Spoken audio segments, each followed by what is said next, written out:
नमस्कार विद्यार्थी मित्रांनो, तुमचं स्वागत आहे माझ्या यूट्यूब चॅनलमध्ये, ज्याचं नाव आहे maths and reasoning with Harshad. आज आपण बघणार आहोत संयुक्त गट ब मुख्य परीक्षा 2019 गट ब पूर्व परीक्षा जी 2019 झाली होती, तर त्यामध्ये विचारले गेलेले अंकगणित आणि बुद्धिमत्ता या विषयावरील प्रश्न आणि त्यांचं विश्लेषण. जर तुम्ही माझ्या चॅनल नवीन असाल तर माझ्या चॅनल सबस्क्राईब करा, सोबतच बेल आयकॉन देखील प्रेस करा, म्हणजे तुम्हाला माझ्या व्हिडिओचं नोटिफिकेशन मिळत राहतील.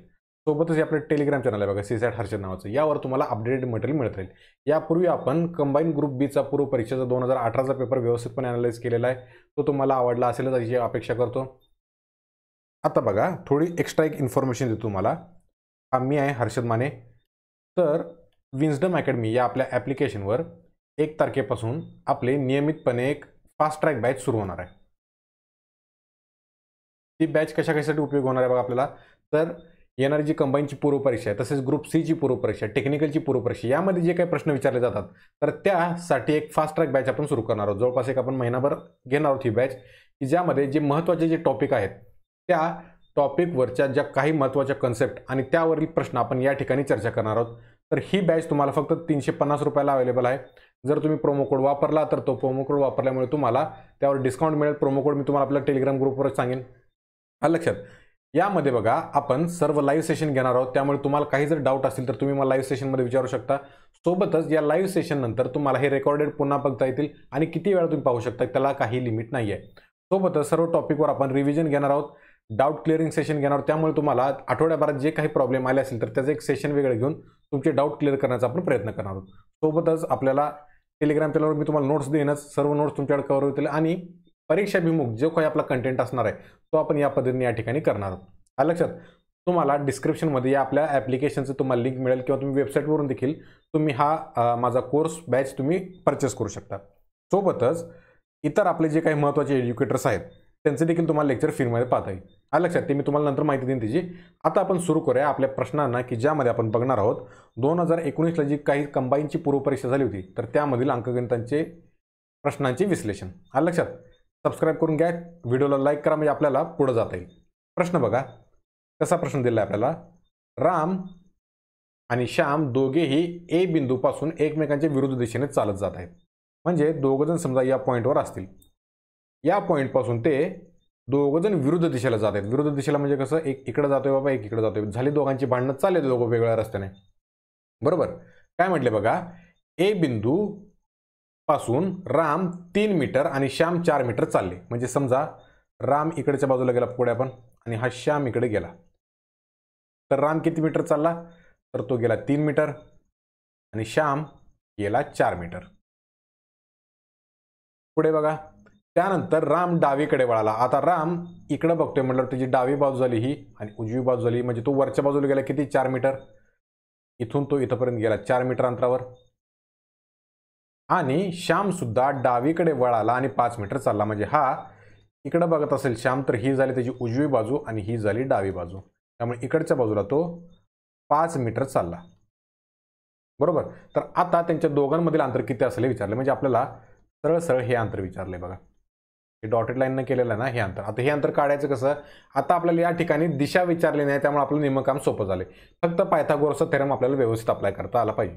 कसं बघा, हे असे खालची टोकं जोडून घ्यायची.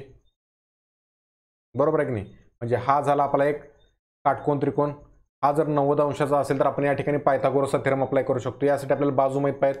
बाजू बघा, ही खालची बाजू किती येईल बघा, तर हे 3 मीटर अधिक हे 4 मीटर असे एकूण झाले 4 अधिक 3 7. पुन्हा हे अंतर बघा, हे वरचं 4 मीटर आणि हे खालच्या बाजूचं 5 मीटर, हे असं 4 अधिक 5 बरोबर हे झालं 9 मीटरचं अंतर. आपल्याला या ठिकाणी पायथागोरसचा थेरम अप्लाय करायचं. म्हणजे कसं, एका बाजूचा वर्ग अधिक दुसऱ्या बाजूचा वर्ग बरोबर कर्ण. कर्ण म्हणजे कसं, हे अंतर, या अंतराचा वर्ग. बरोबर, म्हणजे काय बनणार बघा, इथं या ठिकाणी 7चा वर्ग अधिक 9चा वर्ग बरोबर आपण काय म्हणूया, याला एक्स मानूया. हे अंतर जे आपल्याला काढायचं ना 2 पॉईंटमधलं, राम किंवा श्याम मधलं शेवटचं अंतर, त्याला एक्स मानूया. हे होणार एक्स स्क्वेअर.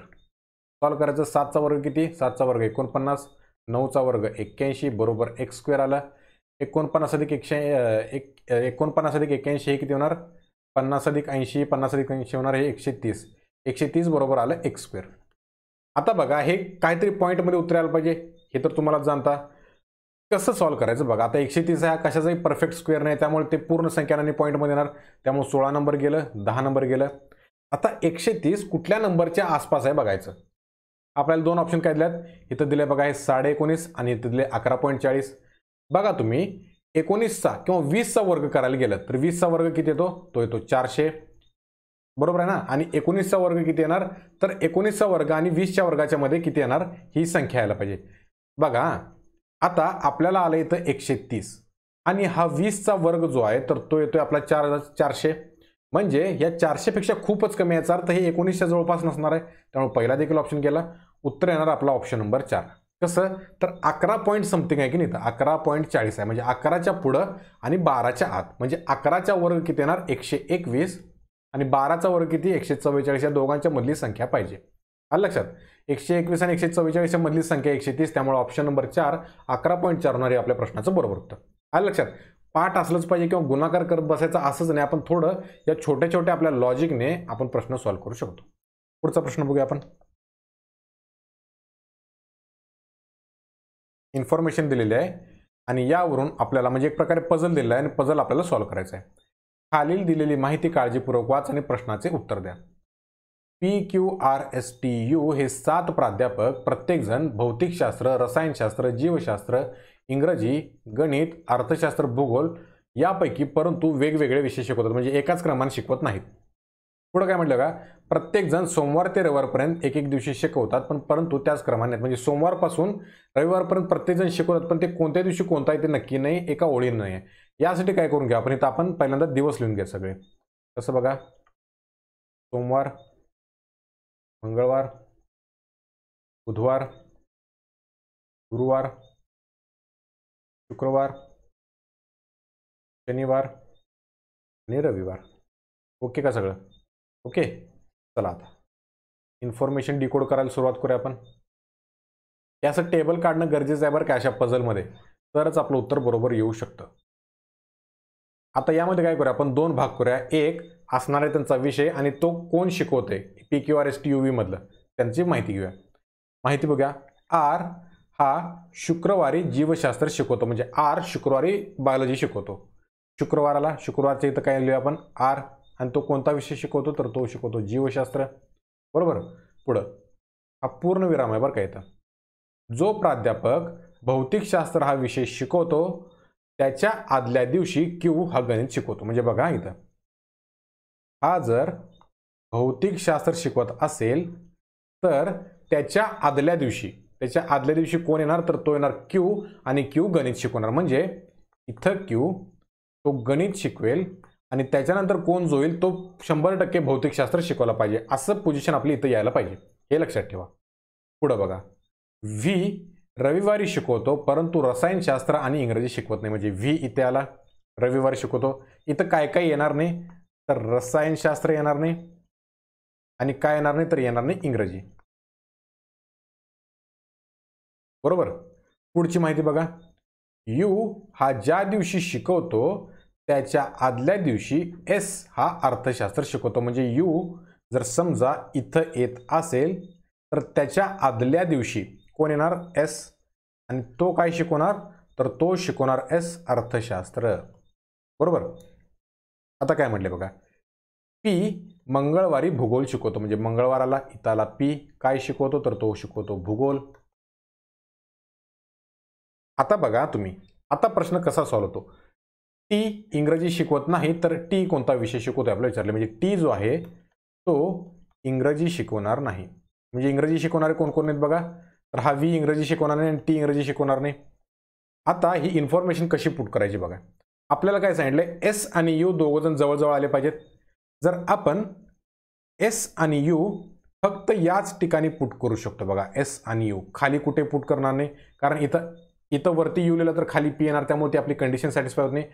आरच्या खाली एस, एसच्या खाली यू येऊ शकत नाही, कारण इथं ऑलरेडी आपल्याला व्ही दिले. त्यामुळं एस आणि यू ची पोझिशन फक्त एकच राहते, ती म्हणजे बुधवार आणि गुरुवार. आलं लक्षात, काय इथंच बसणार, दुसरीकडे कुठे का बघणार नाही, बरोबर. पुढे काय म्हटलंय, एस हा अर्थशास्त्र शिकवतो. म्हणजे अर्थशास्त्र इथं आला. आता बघा, आता ही कंडिशन बघा, क्यू जो गणित शिकवतो आणि गणितानंतर कोण येणार भौतिकशास्त्र. आता इथं वरती कुठं बसतंय का बघा, जर मी इथं क्यू ठेवायचं म्हटलं तर क्यू गणित शिकवला तर पी हा भौतिकशास्त्र शिकवला पाहिजे, पण आपल्याला इथं भूगोल दिलं आहे इन्फॉर्मेशनमध्ये, त्यामुळे क्यू इथं येणार नाही. उरती फक्त एकच जागा क्यूची जी इथं, आणि क्यू शिकवत असेल गणित तर क्यू नंतर 100% कोण येणार, तर येणार भौतिकशास्त्र. बरोबर. भौतिकशास्त्र आला म्हणजे तो रसायनशास्त्र शिकवणार नाही आणि इंग्रजी शिकवणार नाही. बरोबर.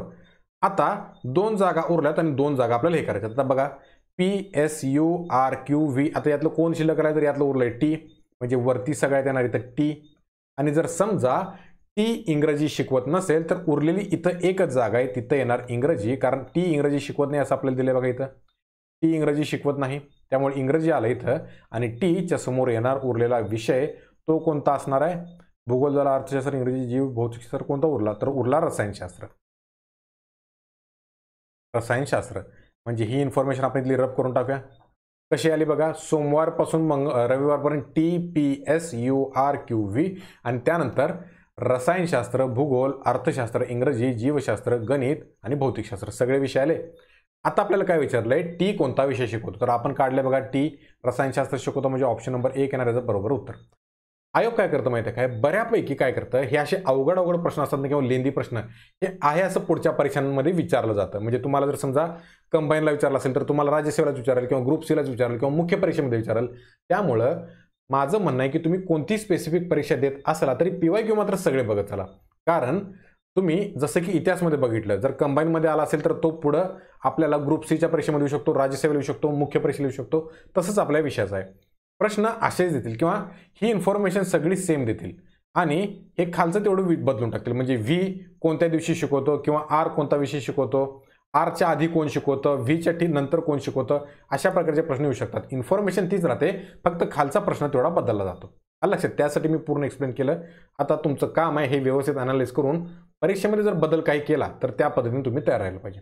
लक्षात, तिथे खाली काळं लाईकचं बटन आहे बघा, ते काळं करून टाका लगेच. तोपर्यंत पुढचा प्रश्न बघा. पुढचा प्रश्न बघा, PQRSTUVW हे मध्याकडे तोंड करून वर्तुळाकार बसलेत. आता हे किती जण आहेत बघा, PQRSTUVW हे 8 लोक आहेत. त्यामुळे काय करायचं, सर्कल न काढत बसता ही अशी अरेंजमेंट करून ठेवायची. 1 2 3 आणि 4 4 रेषा, म्हणजे 8 लोक, 4 2 8 एकमेकांच्या समोर बसणार, सगळेजण आत बघत आहेत. आता अशा प्रश्नांमध्ये कसं होतंय, आपण इन्फॉर्मेशन डिकोड करूया, कारण हा तसा मला सोपा प्रश्न वाटतोय. पण जर थोडी जास्त इन्फॉर्मेशन असेल तर आपल्याला 2-2 पॉसिबिलिटीज बनाव्या लागतात. बरोबर.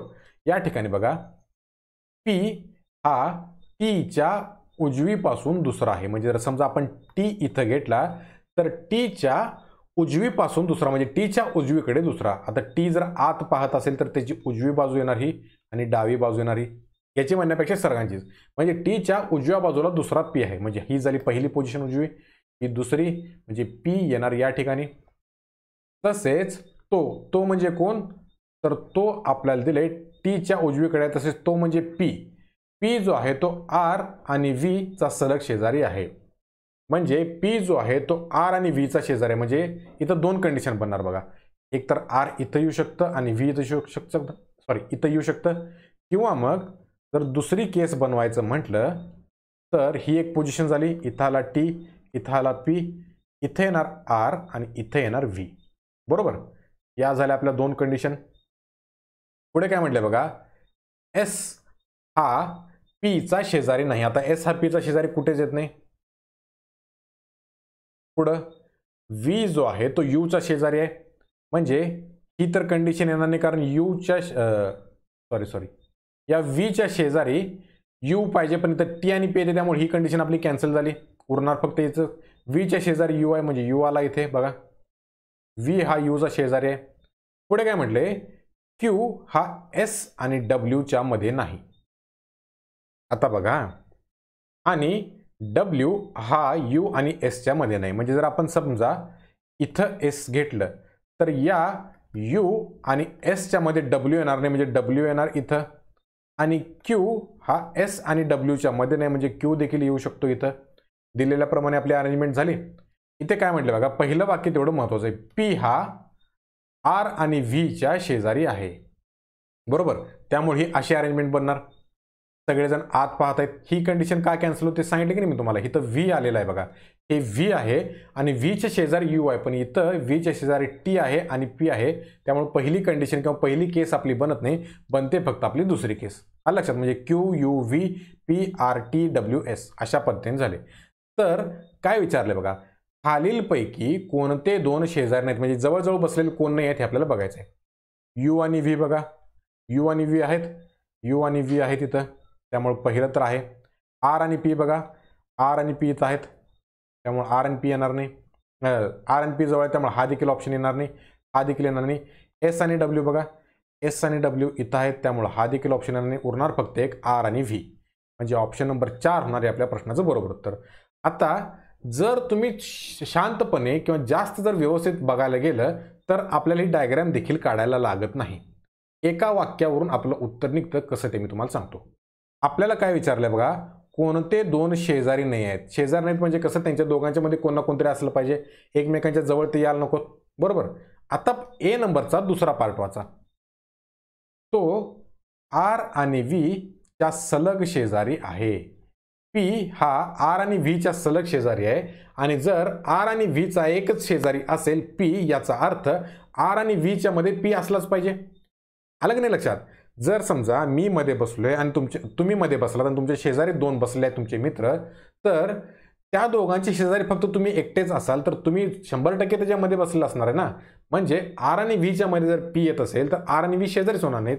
या एका वाक्यावरून हा आपला प्रश्न सुटत असतो. आलं लक्षात. तुम्हाला परीक्षेमध्ये असे वाक्य कॅच करायला थोडं प्रॅक्टिस भरपूर लागेल, मग तुम्हाला लक्षात येईल. सध्याच्या घडीला तुम्ही कसं ही आपली ट्रॅडिशनल मेथड वापरून तुम्ही पझल सॉल्व्ह करू शकता, उत्तरापर्यंत पोहोचू शकता. आलं लक्षात. पुढचा प्रश्न बघा.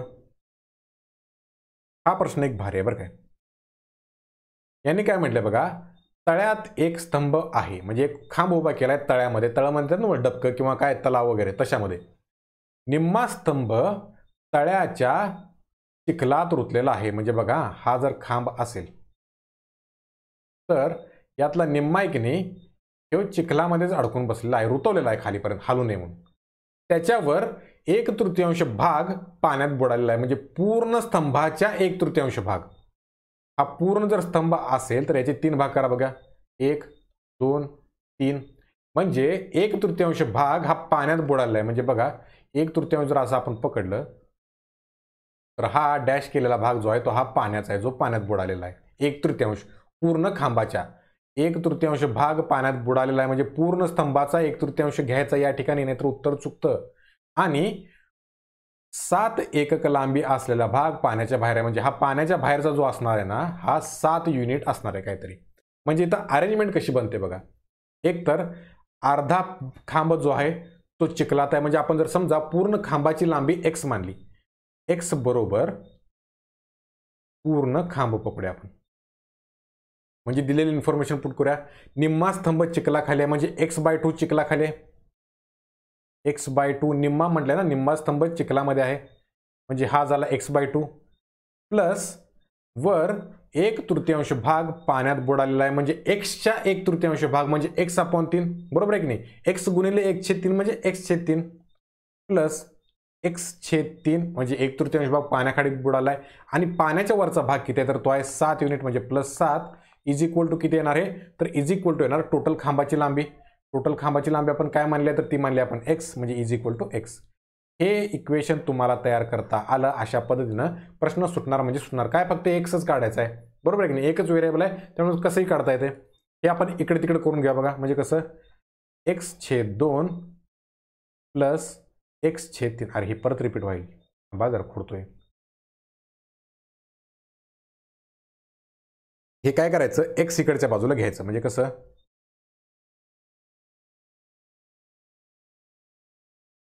7 बरोबर x वजा इकडे कंसात, हे जर कंसात घेतलं तर या बाजूला होणार आहे. म्हणजे कसं x/2 प्लस x/3. आता हे सॉल्व्ह करायचं तिरकस गुणाकार. 7 बरोबर काय येणार x वजा 3 इकडे झालं की 3x अधिक 2x म्हणजे हे होणार 5x. हे खालच्यांचा गुणाकार 3 2 6, बरोबर आहे की नाही.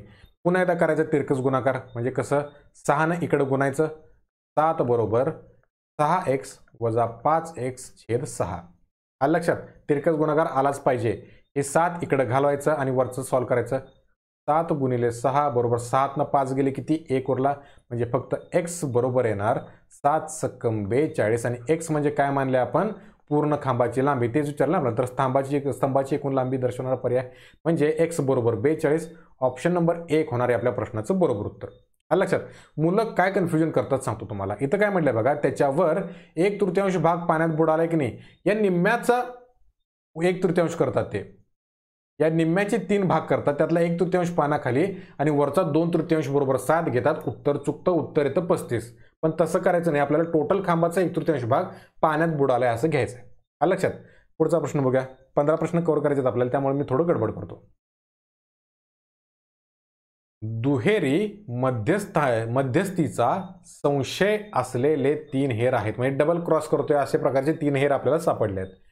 त्यांच्यापैकी फितूर व्यक्ती खोटं बोलते, म्हणजे फितूर कोण आहे किंवा जो चुकीचा किंवा डबल क्रॉस करणारा जो गुप्तहेर आहे किंवा स्पाय आहे तो खोटं बोलतोय, आणि बाकीचे जे 2 जण आहेत ना गुप्तहेर, ते खरं बोलतात. म्हणजे हे अली, बेला आणि सारा यांच्यातलं जर कोणतरी एकच खोटं बोलतंय आणि बाकीचे 2 जण खरं बोलतायत, बरोबर. कारण फितूर हा एकच आहे बाकीच्या दोघांपैकी. बघा, त्या तिघात फक्त एकच फितूर, आणि फितूर व्यक्ती खोटं बोलतोय म्हणजे एकच व्यक्ती खोटं बोलतायत आणि बाकीचे 2 व्यक्ती खरं बोलतायत. जर चौकशीला त्यांनी पुढील प्रतिसाद दिले असतील तर फितूर निर्देशित करणारा पर्याय निवडा. म्हणजे फितूर कोण आहे सरळ सरळ आपल्याला निवडायचं आहे. म्हणजे यामध्ये काय बघायचं आपल्याला, 2 खरी विधानं बघायचेत आणि 1 खोटं विधान बघायचंय. आपण काय करूया, पहिलं विधान खोटं पकडून चालूया. बेला फितूर आहे. जर बेला फितूर आहे हे खोटं असेल तर बाकीचे सगळे खरे होणार. हे झालं खरे, हे झालं खरे. म्हणजे काय, बेला फितूर आहे म्हटल्यावर सारा फितूर आहे असं म्हणणार, बरोबर आहे की नाही. आणि सारा फितूर आहे म्हणत असेल तर सारा काय म्हणणार, बेला खोटं बोलत आहे. आता हे जर खरं बोलत असेल तर हे देखील खोटं वाक्य होणार, आणि हे खरं वाक्य असेल तर इकडचं खोटं होणार, इकडचं खोटं असेल तर इकडचं खरं होणार. म्हणजे या प्रकारे आपल्याला 2 खोटे वाक्य मिळत आहेत. त्यामुळं आपल्याला हे अलीचं वाक्य आहे की नाही, बेला फितूर आहे, हे खरं पकडावं लागेल. जर आपण फॉल्स पकडलं, चुकीचं पकडलं, तर ही 2 वाक्यांचं आपलं गणित बिघडालंय, बरोबर आहे की नाही. 2 खरी आणि 1 खोटं यायला पाहिजे.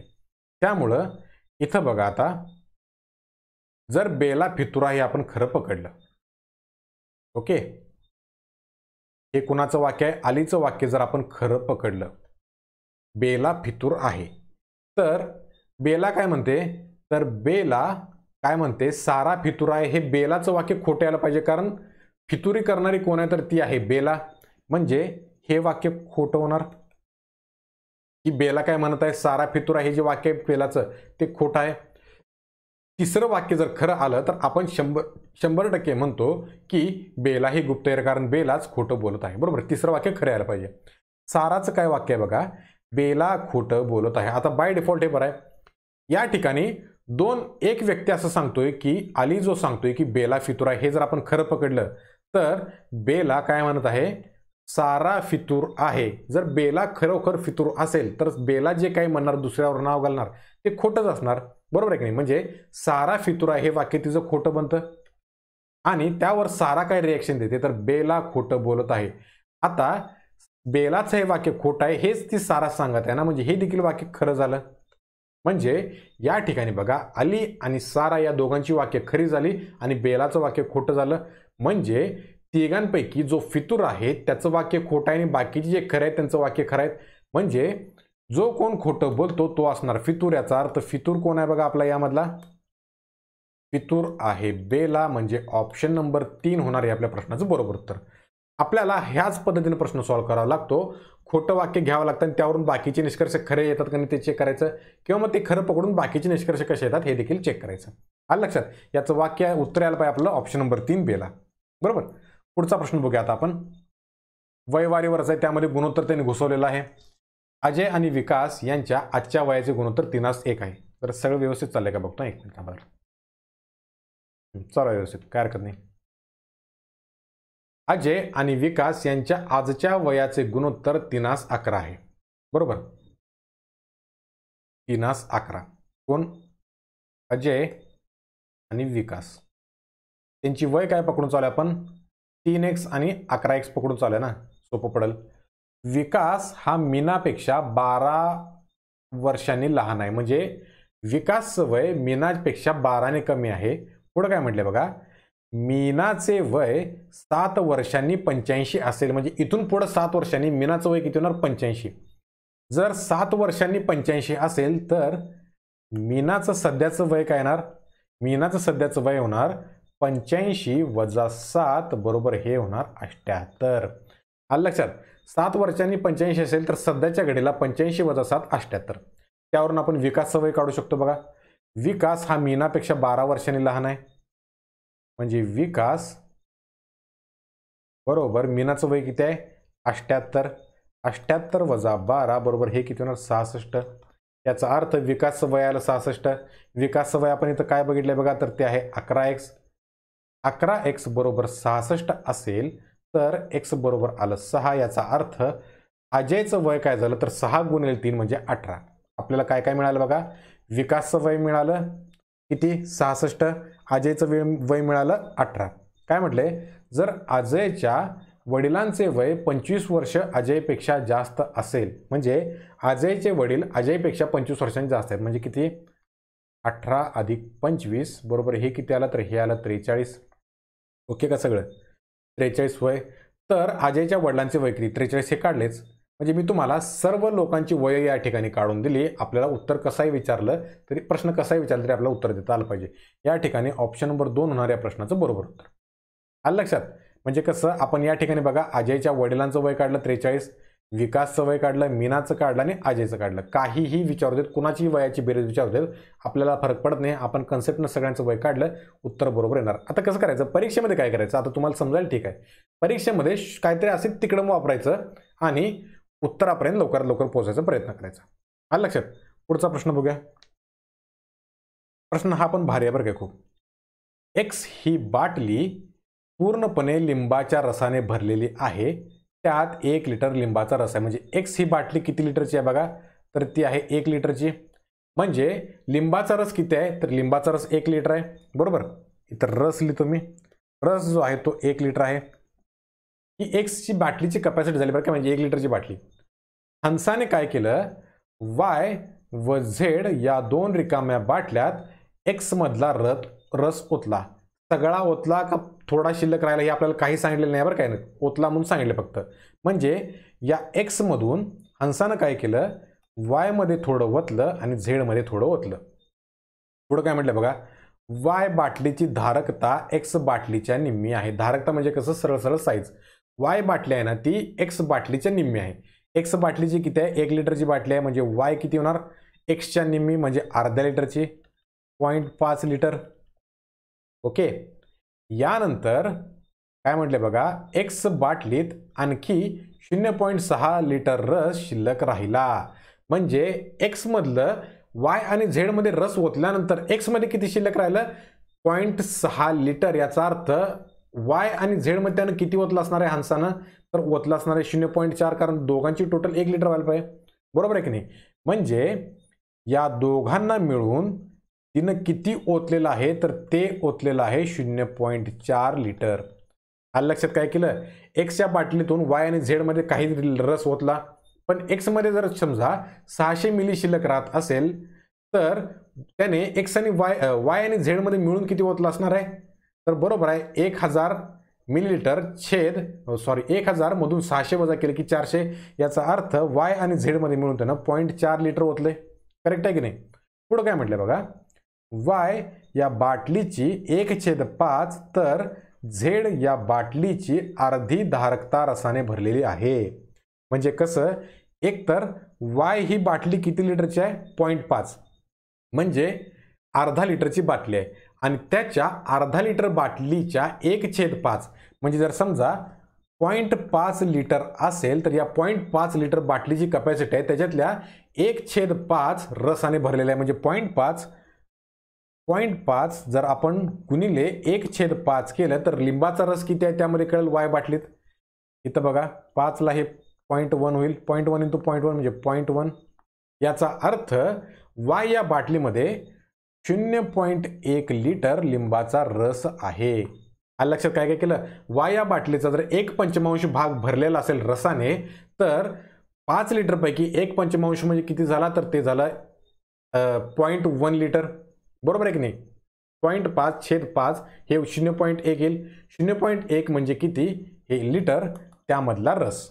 जर वाय या बाटलीमध्ये 0.1 हा लिटर रस जर रस असेल, 0.1 असेल, तर झेडमध्ये किती येणार, वाय आणि झेड मिळून जर 0.4 असेल तर फक्त झेडमध्ये किती येणार, तर 0.4 वजा वाय मधलं 0.1 असं फक्त झेडमध्ये किती येणार, तर ते येणार 0.4 वजा 0.1 बरोबर 0.3.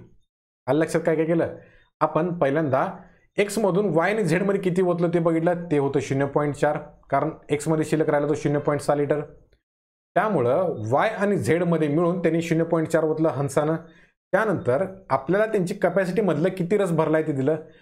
वाय या बाटलीचा 1/5 भाग रसाने भरलाय. जर समजा अर्धा लिटरची बाटली असेल आणि त्याचा 1/5 भाग म्हणजे किती झालं, तर ते झालं 0.1 लिटर. जर वाय मध्ये 0.1 लिटर जर रस असेल तर झेड मध्ये किती असणार आहे, तर 0.4 मधून 0.1 वजा करायचा म्हणजे झेड मध्ये येणार 0.3 लिटर लिंबाचा रस, बरोबर. आणि काय म्हटलं बघा, झेड या बाटलीची अर्धी धारकता रसाने भरली, म्हणजे जर 0.3 जर अर्ध्या रसानं भरला असेल तर त्या झेडची कॅपॅसिटी किती येणार बघा, तर झेडची कॅपॅसिटी येणार 0.3 गुणिले 2 म्हणजे 0.6. याचा अर्थ 0.6 ही बाटलीची त्या कॅपॅसिटी आहे. अर्धा लिटरची तशी 600 मिलीलिटरची ती बाटली आहे. आलं लक्षात. जर हंसाने झेड ही बाटली पाण्याने पूर्णपणे भरली, म्हणजे आधीच त्यात 0.3 काय होतं, उसाचा रस, आणि तेवढाच त्यानं पाणी ओतलं, तर झेड या बाटलीतील द्रवाची राशी लिटरमध्ये किती असेल. म्हणजे एक प्रकारे जर पूर्ण बाटली लिंबाचा रस प्लस पाणी यांनी भरून गेली तर या झेड बाटलीची कॅपॅसिटी किती असेल हे विचारले, आणि ते आपण इथं ऑलरेडी फाइंड आउट केले. ते आहे 0.6 लिटर. म्हणजे ऑप्शन नंबर 4 होणार हे आपल्या प्रश्नाचं बरोबर उत्तर. आलं लक्षात. प्रश्न शांतपणे सॉल्व्ह केला की आरामात उत्तर निघतं. हे शाब्दिक गणित असतात, हे पूर्व परीक्षेमध्ये बऱ्यापैकी आपल्याला पाहायला मिळत आहेत. आलं लक्षात. पुढचा प्रश्न बघा. आता यामध्ये आयोग काय करेल, जर रिपीट केला प्रश्न तर दुसरं काहीतरी विचारलं, म्हणजे वायचं किती लिटर भरलेलं आहे, किंवा एक्स आणि वाय मध्ये अजून किती पाणी ओतू शकतो, किंवा वाय मध्ये किती पाणी ओतू शकतो, अशा प्रकारचं काहीतरी वाय वरनं 7 प्रश्न ते विचारतात. आलं लक्षात. पुढचा प्रश्न बघा. सगळ्या गोष्टींसाठी आपण राहायचं तयार, काय टेन्शन घ्यायचं नाही. काय म्हटलंय बघा इथं, जेव्हा गुलाबी एक्स आहे, पांढरा वाय आहे, म्हणजे एक्स ज्यावेळी गुलाबी असतो त्यावेळी वाय हा 100% पांढरा असतो, बरोबर. जेव्हा गुलाबी एक्स नाही तेव्हा पिवळा झेड असतो. म्हणजे एक्स ज्यावेळी गुलाबी नसणार ना, गुलाबी असतो त्यावेळी काय होतं, तर वाय पांढरा होतो. एक्स ज्यावेळी गुलाबी नाही त्यावेळी झेड हा पिवळा होतो. कलर पकडून चाल ना, झेड हा व्यक्ती आहे, एक्स हा व्यक्ती आहे. एक्स ज्यावेळी गुलाबी होईल त्यावेळी वाय पांढरा होईल. एक्स ज्यावेळी गुलाबी होणार नाही त्यावेळी झेड हा पिवळा होईल. परंतु पिवळा झेड असेपर्यंत पांढरा वाय असणार नाही. म्हणजे काय म्हणले, एक प्रकारे ज्यावेळी पिवळा झेड असतो त्यावेळी वाय पांढरा असणार नाही. म्हणजे काय म्हणले बघा, झेड पिवळा नाही, झेड पिवळा आहे तर वाय पांढरा नाही. म्हणजे एक प्रकारे याचं कन्क्लुजनच दिले होते त्यांनी. झेड पिवळा कधी नसणार, ज्यावेळी एक्स गुलाबी नसणार, आणि ज्यावेळी एक्स गुलाबी नाही आहे त्यावेळी झेड पिवळा आहे. म्हणजे जर एक्स गुलाबी झाला तर वाय डेफिनेटली पांढरा होणार. म्हणजे झेड ज्यावेळी पिवळा असतो त्यावेळी 100% हा वाय पांढरा नसणार. आलं लक्षात. तर दिलेली माहिती सर्व सत्य असेल तर सत्य विधान ओळखा. आता बघा ऑप्शन नंबर पहिला काय दिलाय, पिवळा झेड असताना एक्स गुलाबी आहे. पिवळा झेड असताना काय म्हटले त्यांनी, वाय पांढरा नाही. आणि जर वाय पांढरा नसेल तर एक्स कसा गुलाबी होईल, कारण एक्स गुलाबी कधी असतो, ज्यावेळी वाय पांढरा असतो, बरोबर आहे की नाही. म्हणजे जर झेड पिवळा असेल त्यावेळी वाय पांढरा असला तरच गुलाबी पांढरा होईल. आले की नाही, कन्फ्युजन आहे थोडं. ज्यावेळी एक्स गुलाबी आहे त्यावेळी वाय पांढरा आहे. आलं का लक्षात. म्हणजे जर आपल्याला एक्स हा गुलाबी पाहिजे असेल तर त्यावेळी कंडिशन काय आहे, तर त्यावेळी वाय हा पांढरा असलाच पाहिजे. आणि प्रॉब्लेम असा आहे की झेड ज्यावेळी पिवळा असतो त्यावेळी वाय पांढरा नसतो ना. मग वाय पांढरा नसेल तर एक्स देखील गुलाबी होणार नाही, त्यामुळे पहिलं या ठिकाणी कॅन्सल झालं. तिसरं बघूया, दुसरं बघूया. पांढरा वाय नसताना झेड पिवळा नाही. बघा आता इथं वाय पांढरा नसताना आपल्याला काय म्हटलंय, झेड हा पिवळा आहे म्हटलंय. उलटं वाक्य घ्यायचं, ज्यावेळी वाय पांढरा नाही त्यावेळी झेड पिवळा पाहिजे, पण इथं झेड पिवळा नाही म्हटले त्यामुळे हे देखील कॅन्सल झालं. चौथा बघूया, पांढरा वाय असताना गुलाबी एक्स नाही. बरोबर. आता ज्यावेळी पांढरा असतो वाय त्यावेळी 100% एक्स हा गुलाबीच पाहिजे की नाही. एक्स ज्यावेळी गुलाबी आहे त्यावेळी वाय पांढरा, हे वाक्य आहे बघा. गुलाबी एक्स आहे, पांढरा वाय आहे, म्हणजे वाय ज्यावेळी पांढरा असतो त्यावेळी एक्स हा गुलाबी असलाच पाहिजे. पण या ठिकाणी एक्स गुलाबी नाही म्हटले त्यामुळे चौथा ऑप्शन गेला. उरतं फक्त तिसरं, जे आपलं बरोबर उत्तर आहे. कसं बघा, पिवळा झेड असल्याने एक्स गुलाबी नाही. आता हे वाक्य बघा, ज्यावेळी पिवळा झेड आहे, झेड पिवळा आहे म्हणजे काय म्हटलं बघा, झेड पिवळा याचा अर्थ वाय पांढरा नाही, आणि वाय जर पांढरा नाही तर हे वाक्य आपण फक्त नकारार्थी घ्यायचं. म्हणजे कसं, ज्यावेळी वाय हा पांढरा असतो त्यावेळी एक्स गुलाबी असतं. बरोबर आहे की नाही. वाय पांढरा त्यावेळी एक्स गुलाबी. पण जर वाय पांढरा नसेल तर एक्स देखील गुलाबी होणार नाही. हे तेवढंच बरोबर आहे. एक्स कुठल्याही रंगाचं होते पण गुलाबी होणार नाही. बरोबर आहे की नाही. आणि वाय कधी पांढरा होणार नाही, ज्यावेळी झेड पिवळा असतो. म्हणजे ज्यावेळी झेड पिवळा होईल त्यावेळी वाय पांढरा असणार नाही, आणि वाय पांढरा नसल्यामुळं एक्स देखील गुलाबी होणार नाही. म्हणजे ऑप्शन नंबर 3 होणार हे आपल्या प्रश्नाचं बरोबर उत्तर. प्रश्न खूप डेंजर आहे, रिपीट होण्याची शक्यता जास्त आहे. आकडे बदलतील, नावं बदलतील, रंग बदलतील, पण प्रश्न अशा कन्सेप्टचा येऊ शकतो. हा VIP MP प्रश्न वाटतोय बरं काय मला. प्रश्न रिपीट होत आहेत. तुम्हाला जर वाटत नसेल की प्रश्न रिपीट होत नसतील, PYQ गरजे नाही, तर तुम्ही बसा तशीच तयारी करत. तुम्हाला जास्त काही मी सांगत बसणार नाही. आलं लक्षात. पुढचा प्रश्न बघूया. हा प्रश्न बघा, CSAT लेवलचा प्रश्न आहे, व्हेरी इम्पॉर्टंट आहे. हा प्रीला विचारलेला आहे. एका राज्याचा शिक्षण विभाग 14 ते 18 या वयोगटातील विद्यार्थ्यांना गीतेचे पाठांतर करून शाळेच्या प्रार्थनागृहात दर दिवशी तज्ज्ञांच्या पर्यवेक्षणाखाली ती तोंडपाठ म्हणून दाखवून न्याहारी पत्रक मिळवण्यास उत्तेजन देत आहे. म्हणजे काय करायचं, 14 ते 18 वर्षातल्या मुलांनी काय करायचं, ज्या ठिकाणी आपण प्रार्थना म्हणतोय त्या ठिकाणी गीतेचे पाठांतर करून घ्यायचं, आणि ती पाठांतर व्यवस्थित इन्स्पेक्शन करणाऱ्या लोकांच्या पुढे म्हणून दाखवलं तोंडपाठ, की त्यांना काहीतरी सर्टिफिकेट मिळणार. बाबा उत्तेजनार्थ बक्षीस तुम्हाला, पहिला नंबर, दुसरा नंबर, अशा पद्धतीने त्यांना उत्तेजन मिळणार. म्हणजे याने काय म्हटले की शाळेने एक उपक्रम चालू केलाय 14 ते 18 वर्षातल्या मुलांसाठी, की त्यांनी गीतेचं पाठांतर करून दाखवायचं किंवा गीता तोंडपाठ करायची. तरुण व्यक्तींना, म्हणजे 14 ते 18 वयोगटातले बरं का, हे तरुण व्यक्ती घ्यायचे, कारण तरुण पिढीच असते 14 ते 18, टीनेजर्स म्हणतो आपण त्याला.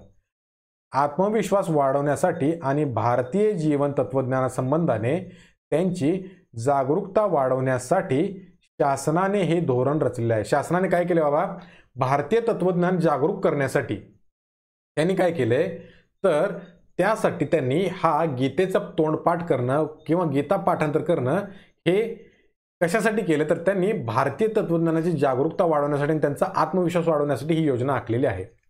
या योजनेत भाग घेऊन आणि गीता पाठ करून तरुण व्यक्ती हे तत्वज्ञान ग्रहण करतील आणि शांत जीवन जगतील. म्हणजे एक प्रकारे ते तोंडपाठ केल्यामुळे त्यांना गीता उमजल, असं यांचं एक प्रकारे म्हणणं आहे. या योजनेत भाग घेतल्यामुळं किंवा ती गीता पाठ करून घेतल्यामुळं त्यांना त्याचं तत्वज्ञान आत्मसात होईल असं यांना वाटतंय.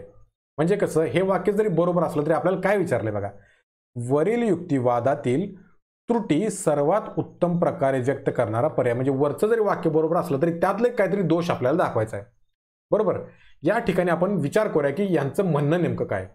सरकारनं काय केलं की 14 ते 18 वयोगटातील मुलांना काय करून घेतलं, एक प्रकारे सरळ सरळ गीता त्यांच्याकडे पाठ करूनच घेतली. बरोबर. त्यामुळे त्यांना काय वाटते की या गीता पाठ केल्यामुळे तरुण मुलांचा विश्वास वाढेल, आत्मविश्वास वाढेल, आणि त्यांना भारतीय तत्वज्ञानासंबंधी जी काही जागरूकता वाढेल, त्यामुळे शासनाने ही योजना आखलेली आहे. या योजनेचा फायदा काय होईल असं सरकारला वाटते. त्यांना ही गीता पाठ केल्यामुळे, म्हणजे बघा, गीता पठण करून तरुण व्यक्ती हे तत्वज्ञान ग्रहण करतील आणि शांत जीवन जगतील. म्हणजे एक प्रकारे ते आकलन करून घेतील, साध्या भाषेत बोलायचं तर ते गीता समजून घेतील पाठ केल्यामुळं. बघा, पण तुम्ही जर थोडे शांतपणे विचार केला तर कुठलीही गोष्ट रट्टा मारली म्हणजे त्याचं आपल्याला आकलन होते असं तर नाही आहे ना. बरोबर आहे की नाही. आपण पॉलिटीची एखादी कन्सेप्ट वापरतो, कोणती पकडूया आपण? सिंगल ट्रान्सफरेबल वोट, एकल संक्रमणीय वोटिंगची पद्धत. बरोबर आहे. तुम्ही पाठ केलं राष्ट्रपती उपराष्ट्रपतींसाठी एकल संक्रमणीय पद्धत वापरतो, पण ती नेमकी पद्धत काय हे तुम्ही पाठांतर केल्यामुळे कळणार आहे का तुम्हाला? बरोबर आहे की नाही? बघा, तुम्ही एक साधं उदाहरण सांगतो मी तुम्हाला. आपले काही अधिकार आहेत, आर्टिकल फंडामेंटल राईट्स. बरोबर. जर तुम्ही कशा पद्धतीने ते फंडामेंटल राईट्स इव्हॉल्व्ह होत गेले हे जर तुम्हाला कळालं तर प्रत्येक आर्टिकल देखील तुमच्या लक्षात राहील. बरोबर आहे की नाही? पण नुसते पाठांतरच केला किंवा हेबियस कॉर्पस, मॅन्डॅमस, प्रोहिबिशन, सर्शियरी हे जे काही आपल्या पॉलिटीचे टर्म्स असतात, बरोबर आहे की नाही? इंग्लिशमध्ये सांगतो मी की जे आपले रिट्स असतात, हे असतात, सॉरी, आर्टिकल 32 मधले सुप्रीम कोर्टाचे अधिकार. बरोबर आहे की नाही? त्याची जर तुम्ही नुसतं पाठांतर केलं, हेबियस कॉर्पस म्हणजे काय, मॅन्डॅमस म्हणजे काय, हे जर तुम्ही नुसतंच पाठ केलं, पण ते पाठांतर केलं म्हणजे तुम्हाला आकलन झाले असं तर काय नाही, तुम्हाला व्यवस्थित समजण्यासाठी ती कॉन्सेप्ट समजून घ्यायला पाहिजे. याचा अर्थ हे जे शेवटचं वाक्य आहे बघा, या योजनेत भाग घेऊन आणि गीता पाठ करून तरुण व्यक्ती हे तत्वज्ञान ग्रहण करतील आणि शांत जीवन जगतील. आता बघा, तुम्ही सर्वसाधारण विचार करायला गेला तर गीतेमध्ये आपण काय केले, संस्कृताचं मराठीतलं भाषांतर केलं असं पकडून चालूया, तरी देखील मराठीमध्ये जड शब्द असणार आहेत.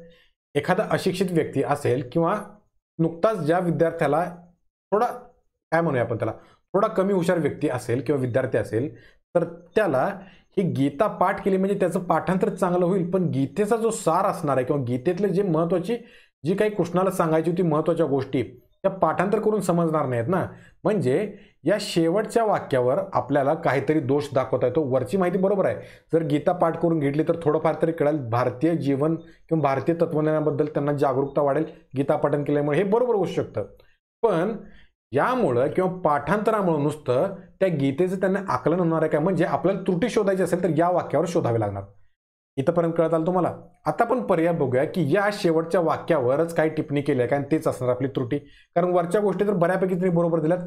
पाठांतर केलं किंवा असं पाठ करून कोणतरी आपल्याला सुपरवाईज करते किंवा आपल्याला कोणतरी जज करते, त्यावरून जर आपण पाठांतर केलं आणि विद्यार्थ्यांना जर काहीतरी प्रमाणपत्र मिळालं तर साहजिकच आहे, स्टेज डेअरिंग म्हणतो आपण त्याला, ते वाढेल त्यांचं. म्हणजे आत्मविश्वास वाढू शकतो. कुठल्या तरी एका स्पर्धेत भाग घेऊन आपण जर ते तज्ज्ञ पर्यवेक्षणाखाली जर आपण तोंडपाठ असलेलं म्हणून दाखवलं आणि त्यांना जर काहीतरी त्याबद्दल उत्तेजना मिळाली तर विद्यार्थ्यांचा आत्मविश्वास वाढू शकतो. सोबतच गीता पठणामुळे त्यांना तत्वज्ञानासंबंधी किंवा भारतीय तत्वज्ञानासंबंधी जागृती होईल, बरोबर आहे. पण पुढचं जे वाक्य आहे, म्हणजे या वरचे जे काही 2-3 ओळ आहेत याबद्दल काही टिप्पणी असेल तर ते काय आपलं उत्तर येणार नाही. शेवटच्या वाक्यावर म्हणजे ज्या आकलनावर किंवा गीता समजून घेण्यावरच आहे त्यावर आपण काहीतरी दोष काढू शकतो. ऑप्शन बघूया आपण. तरुण व्यक्ती मुळातच गीतेच्या तत्वज्ञानाबद्दल जागरूक आहे. आता बघा, हे वाक्य का होऊ शकत नाही? आता एक सर्वसाधारण बघा, आता जर आपण 100 लोक बघितले तर त्यातली गीता किती जणांनी वाचलेली असते? याच्यावर मी काही भाष्य करत नाही, किती करतील काय करतील तुमचं तुम्हाला माहीत. पण सरळ आपण म्हणू शकतो का की तरुण व्यक्तींना मुळातच गीतेबद्दलच्या तत्वज्ञानाबद्दल जागरूकता आहे? नाही ना. कुणाला नसू देखील शकते किंवा कोणाला असू देखील शकते. त्यामुळे आपण 100% सांगू शकत नाही किंवा ते आपण त्रुटी दाखवू शकत नाही या वरील वाक्यामुळे. त्यामुळे पहिलं तर या ठिकाणी लागू होणार नाही. दुसरं बघा, भारतीय तत्वज्ञानाच्या आकलनासाठी तुम्हाला गीता तोंडपाठ असावी लागत नाही. हे होऊ शकतं. म्हणजे कसं, फक्त गीता तोंडपाठ झाली म्हणजे भारतीय तत्वज्ञानाचं तुम्हाला आकलन झालं असं असेलच असं काही नाही आहे. बाकीच्या गोष्टींमध्ये तुम्हाला भारतीय तत्वज्ञानाचं आकलन होऊ शकतो. त्यामुळे हा ऑप्शन आपण सध्या होल्डवर ठेवूया. दुसरं बघा, जागरूकता म्हणजे आकलन नव्हे. आता हे बघा, हे शेवटच्या याला कॉन्ट्ररी करू शकतं. तुम्ही गीता पठणामुळे जागरूकता तर निर्माण करू शकाल, पण जागरूकता निर्माण झाली किंवा गीता पठण केलं म्हणजे तुम्हाला आकलन येते का? नाही. म्हणजे हे देखील वाक्य या ठिकाणी लागू होऊ शकतं किंवा ही देखील त्रुटी आपण काढू शकतो, चूक काढू शकतो. सॉरी. चौथं बघा, पाठांतरासाठी काही शिकणे म्हणजे तुम्ही स्वतः सर्जनशील आहात असे नाही. आता हा तर दिलेल्या आपल्या पॅसेजशी काहीच रिलेव्हन्स ठेवत नाही आहे. आपल्याला गीता पठण आणि त्यामुळे होणारी जागरूकता आणि त्याचं आकलन याबद्दल बोललोय. म्हणजे पाठांतरासाठी काही शिकणे म्हणजे तुम्ही सर्जनशील आहात असे काही नाही, हे तर काही देखील लागूच होत नाही. म्हणजे पहिल्यांचं उत्तर गेलं. 2 आणि 3 मध्ये कॉम्पिटिशन आहे. आता बघा, गीता तोंडपाठ असेल तर तुम्हाला भारतीय तत्वज्ञानाचं काय म्हणतात त्याला जागरूकता होऊ शकते. पण या 2 विधानांचा विचार करायला गेलो आपण तर कसं तिसरं थोडं जास्त येते, कारण आपण या शेवटच्या भागातच आपण काहीतरी त्रुटी असेल असं आपण म्हटलो होतो. या दुसऱ्या वाक्यामध्ये तत्वज्ञानाबद्दल बोललेलं आहे की जे आपण ठीक आहे बाबा तत्वज्ञानासंबंधात आहे त्यामुळे आपण बोलू शकतो असं मान्य केले. शेवटच्या वाक्यातच आपल्याला त्रुटी काढू शकतो. म्हणजे कसं गीता पठण केली म्हणजे त्या विद्यार्थ्याला ती गीता कळालीच असं काही नाही. बरोबर आहे की नाही. म्हणजे जागरूकता निर्माण झाली गीता पठणामुळे, बरोबर आहे. पण जागरूक झाले याचा अर्थ त्यांना गीतेचा अध्याय कळाला किंवा गीतेचं जे सार आहे ते कळालं असं होत नाही. म्हणजे या ठिकाणी 2 आणि 3चा विचार करायला गेलं तर कंपॅरेटिव्हली 3 नंबर मोर सुटेबल होतं. जागरूकता म्हणजे आकलन नव्हे. म्हणजे तुम्हाला कळालं बाबा गीता पाठ केली. आता मी लहान असताना गुरुचरित्राचं ते गुरुस्तोत्र म्हणून काहीतरी होतं किंवा गंगास्तोत्र पाठ केलं होतं. मी पाठ केलं होतं म्हणजे मला बक्षीस पण मिळालं होतं. पण कसं ते पाठांतर केलं. पण आत्ता मला त्या गोष्टी कळाल्या का तर नाही.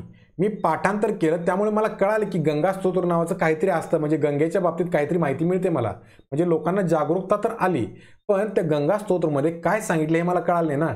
पण जर मी फंडामेंटल राईट्सचं इव्हॉल्युशन कसं झालं, राईट्स म्हणजे काय, हक्क म्हणजे काय, नैसर्गिक हक्क काय किंवा फंडामेंटल राईट्स काय आणि मानवी हक्क म्हणजे काय, या सगळ्या कन्सेप्ट कळाल्या तर मला फंडामेंटल राईट्स आयुष्यभर म्हणजे काय मला मरेपर्यंत लक्षात राहतील.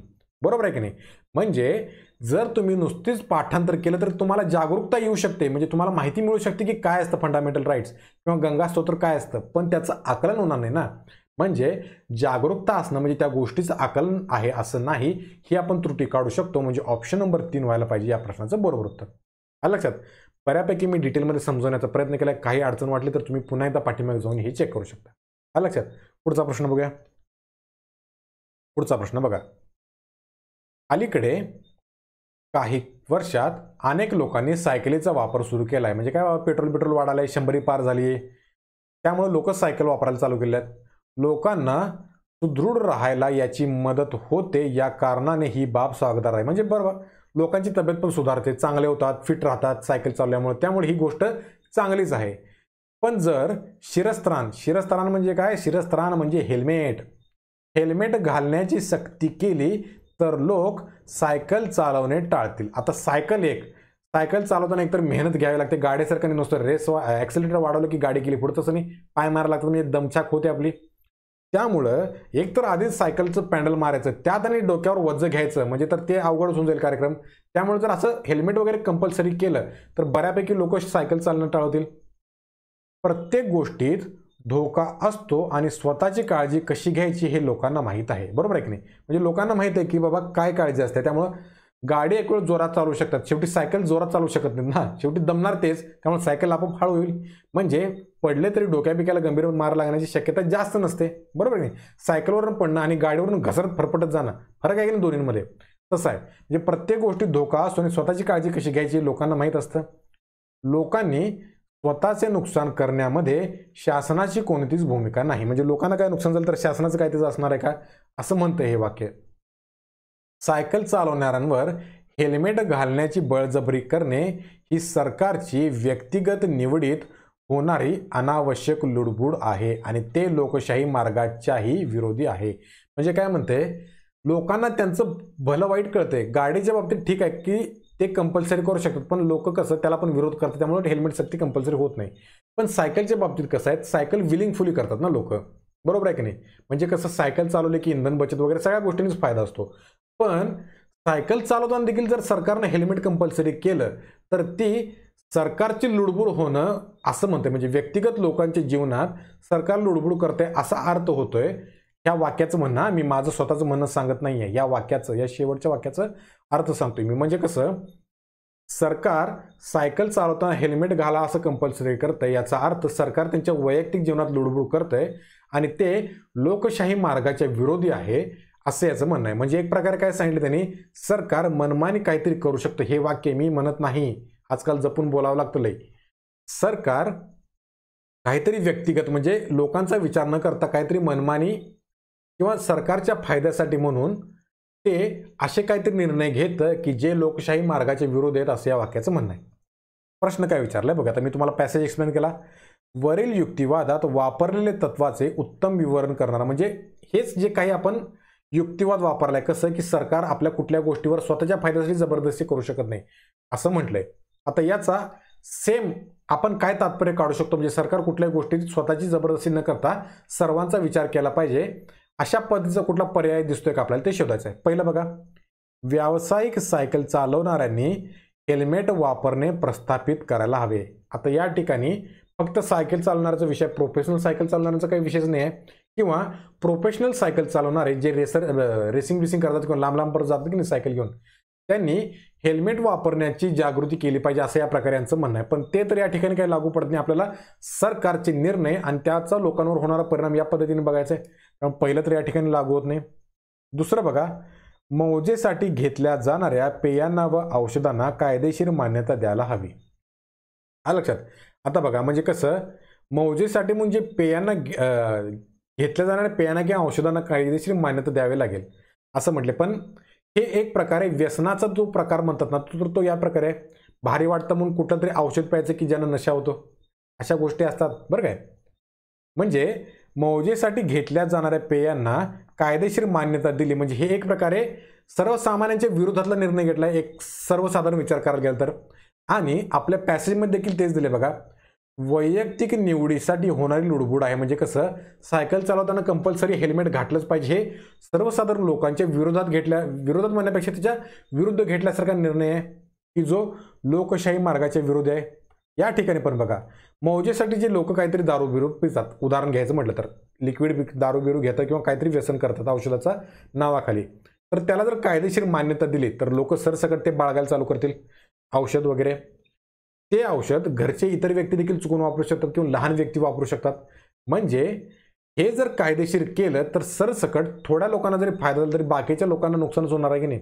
म्हणजे ही कायदेशीर मान्यता सरकारनं दिली तर सर्वसाधारण लोकांच्या ते विरोधात गेल्यासारखं झालं किंवा विरुद्ध क्रिया केल्यासारखं झालं. म्हणजे या ठिकाणी दुसरा लागू होऊ शकतो. इथं मी बाजूला टिक करतो, आपण बाकीचे देखील चेक केलं पाहिजे. ह्या अशा प्रकारच्या प्रश्नांमध्ये आपल्याला बरोबर आलं की टिक करून पुढे जावा म्हणतो की मी, ते लागू होत नाही. यामध्ये आपल्याला चारही ऑप्शन बघायला लागतात आणि त्यातला मोर कन्व्हिन्सिंग ऑप्शन आपल्याला घ्यावा लागतो. बाकीच्या ठिकाणी कसं, उत्तराच्या बाबतीत कसं होतं, उत्तराच्या बाबतीत कसं असतं, बाकीचे काही फॅक्च्युअल डेटा असतो ना आपला, प्रश्नाची उत्तर सॉल्व्ह करणं म्हणजे कसं फॉर्म्युल्यात पुट केलं, उत्तर आलं गेलं पुढं, तसं नाही. ह्याला थोडं सगळ्या गोष्टींनी विचार करावा लागतो, बरोबर. तिसरा ऑप्शन बघूया, खूपच खर्चिक असल्यामुळे दारुड्यांना त्यांच्या व्यसनावर उपचार करण्यासाठी सार्वजनिक निधी मिळता कामा नाही. आता हे तर वेगळं झालं म्हणणं. म्हणजे कसं, व्यसनमुक्ती केंद्रामध्ये किंवा व्यसन जे सोडवण्यासाठी जे काही उपचार केले जातात तर त्यावरचा खर्च केलाच नाही पाहिजे असं एक प्रकारे या वाक्याचं म्हणणं आहे. पण हे देखील लोकांच्या विरोधातच झालं ना. आपण काय म्हणतो, greatest good for greatest number, म्हणजे खूप जास्त लोकांसाठी खूप चांगलं होत असेल तर थोड्या लोकांचा विचार देखील आपण टाळला पाहिजे, बरोबर आहे की नाही. म्हणजे खूप खर्च होतो याचा अर्थ आपण उपचार तर देणं बंद केलं नाही पाहिजे, मग तुमचं गुड गव्हर्नन्स कसं होईल, बरोबर आहे की नाही. त्यामुळं हा तिसरा ऑप्शन तर डायरेक्ट इथं लागू होत नाही. तिसरा ऑप्शन देखील गेला. चौथा बघा, मुले जर परवानगीशिवाय शाळेत अनुपस्थित राहत असतील तर त्यांच्या पालकांना दंड करणे योग्य आहे, बरोबर आहे की नाही. आता या ठिकाणी बघा, मुलं जर परवानगीशिवाय शाळेत उपस्थित राहत नसेल तर पालकांनी लक्ष दिलं पाहिजे, हे बरोबर आहे. पण पालकांना दंड करणे हे कितपत योग्य ठरतं आपल्याला. म्हणजे मुलांच्या चुकासाठी दुसऱ्याच कुठल्या तरी व्यक्तीला शिक्षा देणं असं होतंय. आई वडील जरी शाळेपर्यंत सोडायला गेले असेल वर्गात बसवायला, तरी पोरगं एखादं टार्गेट असतंय, मधनंच उठून जाते पळून, त्याला शिक्षक आई वडील तर काय करणार किंवा पालक तर काय करणार. पालकांनी बरोबर आहे त्यांना शाळेपर्यंत पोहोचवलं, शाळेत वर्गात बाकावर देखील बसून आले तरी देखील मुलं एखादी पळून जातात, बरोबर आहे की नाही. बंक मारणे म्हणतो आम्ही त्याला मोठ्या भाषेत. म्हणजे मुले जर परवानगीशिवाय अनुपस्थित राहत असतील तर त्यांच्या पालकांना दंड करणे हे योग्य ठरत नाही ना. म्हणजे वरच्या दिलेल्याशी आणि खाली या वाक्याशी काही संबंध जुळत नाही किंवा आपण तसा निष्कर्ष काढू शकत नाही. त्यामुळं चौथं देखील या ठिकाणी योग्य होणार नाही. आपण ज्या निष्कर्षापर्यंत पोहोचलो होतो, म्हणजे मौजेसाठी घेतल्या जाणाऱ्या पेयांना आणि औषधांना कायदेशीर मान्यता द्यायला हवी. म्हणजे एक प्रकारे जर यांना मान्यता दिली तर त्याचे रिपकर्शन म्हणजे ज्याचे परिणाम बाकीचे देखील सभोवतालच्या गोष्टींवर होतील.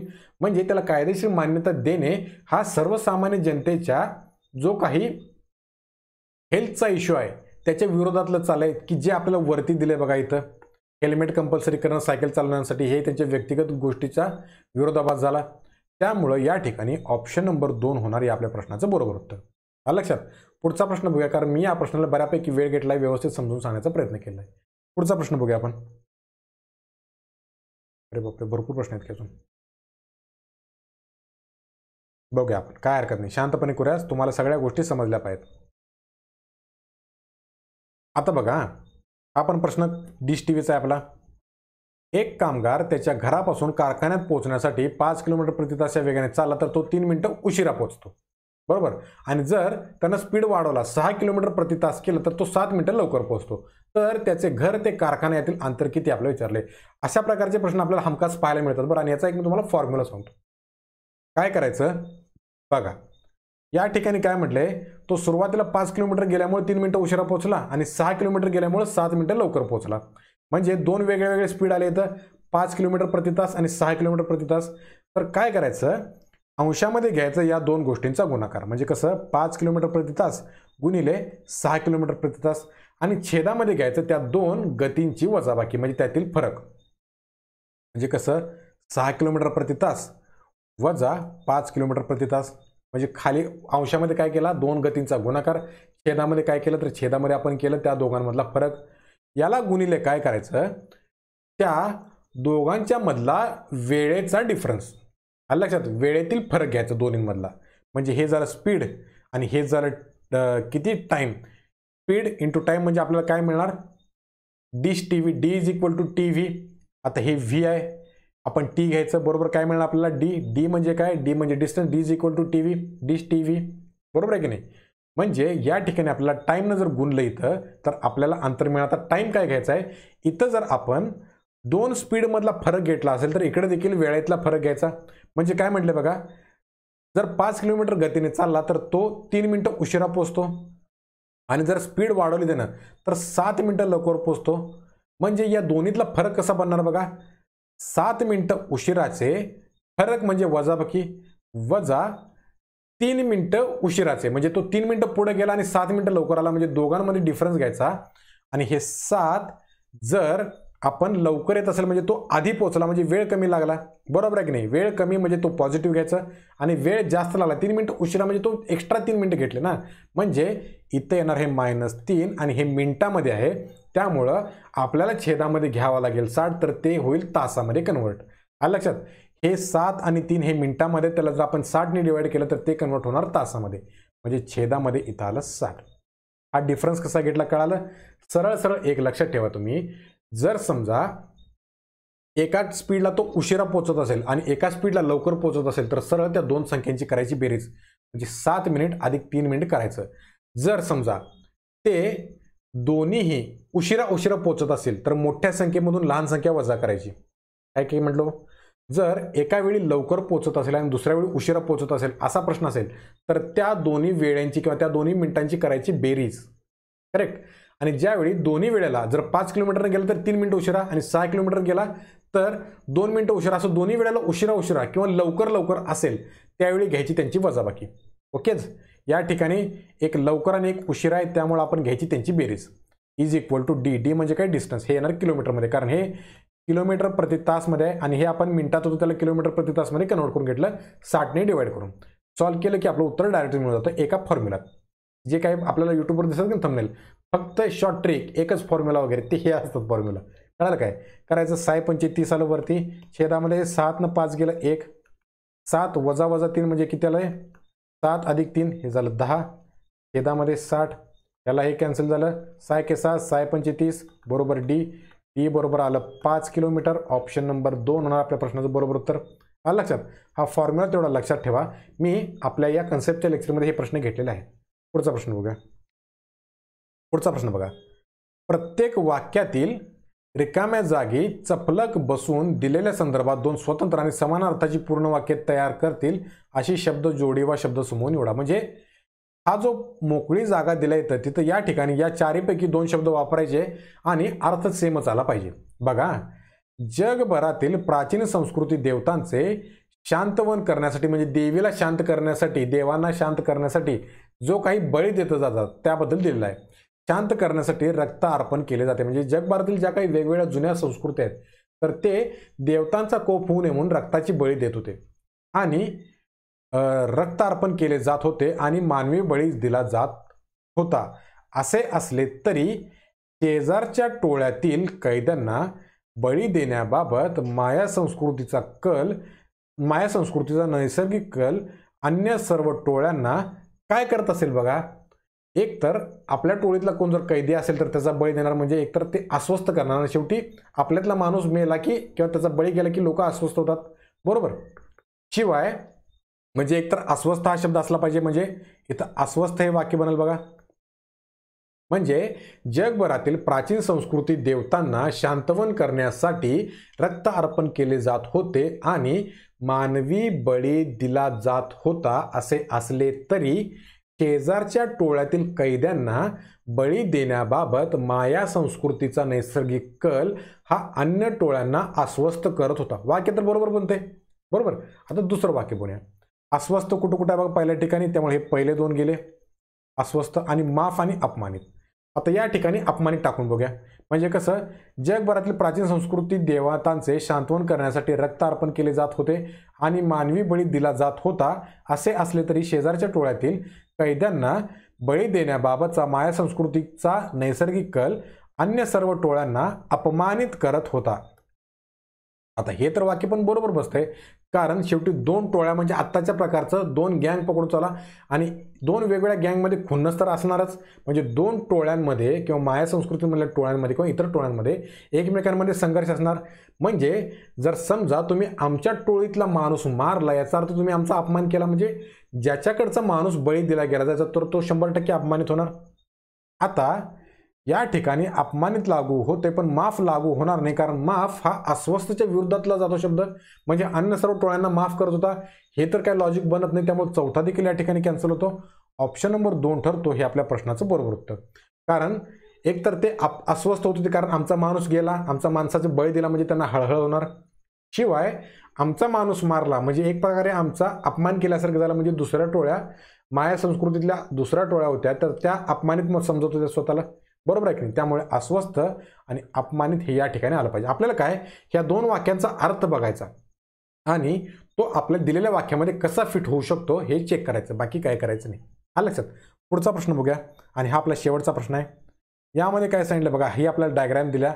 वरील जाळ्याची घडी घालून घनाकार बनतो. म्हणजे हे जी डायग्राम आहे ही जर आपण जोडली तर एक आपला क्यूब बनतो, ठोकळा आपल्या ह्याचा कशाचा, लुडोचा.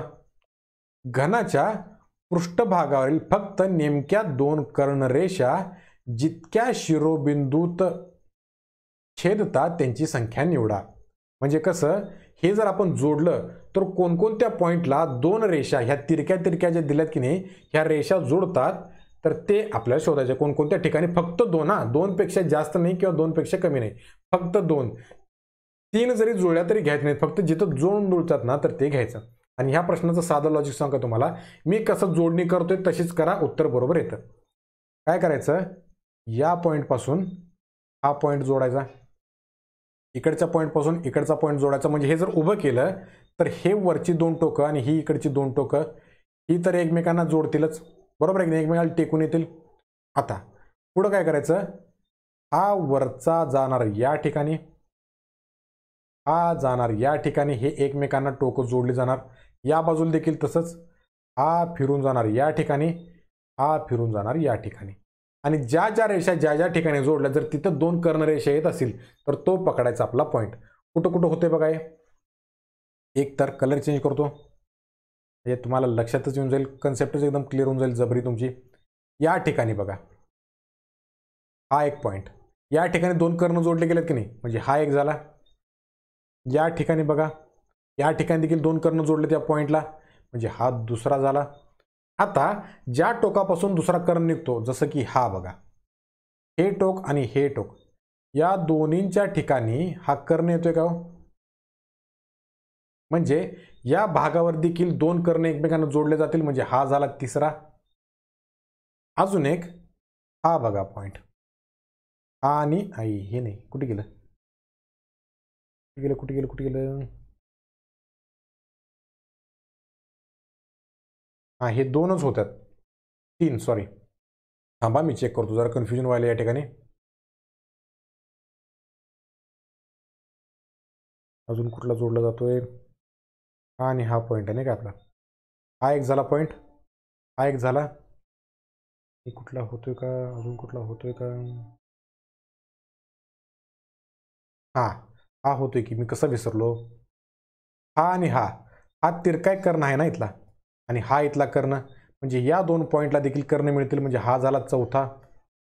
बाकी कुठं जुळत नाही, त्याचा अर्थ 4 ठिकाणी हे असे वेगवेगळे 2 कर्ण येऊन छेदतील, म्हणजे 4 बिंदू. याचा अर्थ ऑप्शन नंबर 2 होणार आहे आपल्या प्रश्नाचं बरोबर उत्तर. कसं कसं केलं लक्षात आलं? पुन्हा एकदा बघा, कन्फ्युजिंग प्रश्न आहे.